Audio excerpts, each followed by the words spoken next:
Welcome back, YouTubers, to my channel of an everyday life of an Aspie. If you're new to my channel, I'm AspieAnswersAll, or I'm Aspie, and I'm all about creating mental health and awareness versus sharing my life stories of my everyday struggles with Asperger's syndrome, OCD, and I'm basically giving you tips and advice along the way with anything that you may go through, hopefully, so that in the daily, that some of the tips that I may give to you of what I do in managing and coping with my everyday conditions may not work for you, but then vice versa. Some of the stuff that works for you may not work for me, but it's all about creating balance and just engaging and supporting one another one-on-one and just respecting those differences.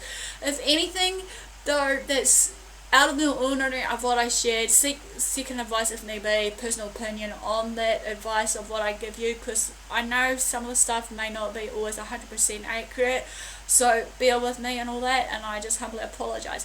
So no further ado, I'm doing all about the dyslexia series of the last parts of the learning disability, and this part is how to understand dyslexia. So let's begin this right now. Okay, as we know, dyslexia is a lifelong neurological language-based learning disability that affects many aspects of academic learning, regardless what it means. Primary difficulty in dyslexia is an ability to recognise phonemes. Children and adults with dyslexia are often misunderstood as lazy people because of their inability to learn using traditional teaching methods. Knowing the signs of dyslexia and understanding the neurobiological basis for the condition will help support for people with dyslexia, however. So part one of this is knowing the signs of dyslexia. Number one, notice of difficult learning rhyming patterns. In preschool children, however, the first sign of dyslexia a parent caregiver might notice is that the child doesn't easily pick up nursery rhymes. For example, Jack and Jill went up the hill is an easy rhyme that most children find easy to memorize. A child who has dyslexia might not find this easy or simple. Okay, as I said before, rhyming words such as cat, bat, rat might not be noticed by a preschooler with dyslexia. You might notice a child who has dyslexia showing reluctance or difficulty with rhyming games. Number two, obsessive difficulty with the letter recognition. A child with dyslexia might have had time seeing that B and D are different letters. A preschool or early elementary student might not recognize the letters of his or her own name, however. The child might not connect the sound of the letter with its shape. You might notice that the child relies on the picture of a text rather than the words. For example, it might say puppy in reference to the word dog, relying on the picture rather than the dog letters D-O-G. Number three, notice avoidance of reading out loud. Even if the child has learned to read, difficulties may persist well into their teen years. While most students may be able to sound out or take a guess at the pronunciation of an unfamiliar word, a student with dyslexia is unlikely to be able to do this. Learning foreign language is likely to be very difficult for a student who has dyslexia, and he or she will probably avoid speaking aloud in these courses. The student may have a hard time seeing or hearing the differences between these words, however. Number four, observe difficulty in speaking fluidly.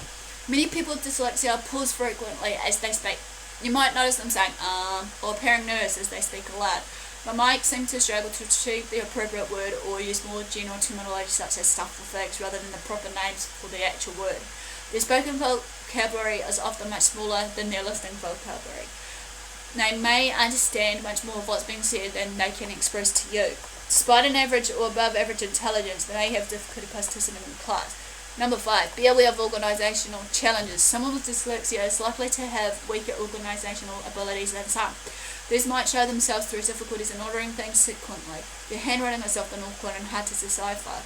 They might seem to have poor time management or difficulties organising herself in relation to an expected time frame or deadline. Someone who has dyslexia may have a different concept of time than other people. You might notice that someone who has dyslexia is frequently late to appointments or even miss them altogether, despite good intentions. Hence why with these how-tos of what I've done so far, how to cope with dyslexia will roll into this. So bear with me. Number six, know that dyslexia means difficult reading at an expected level.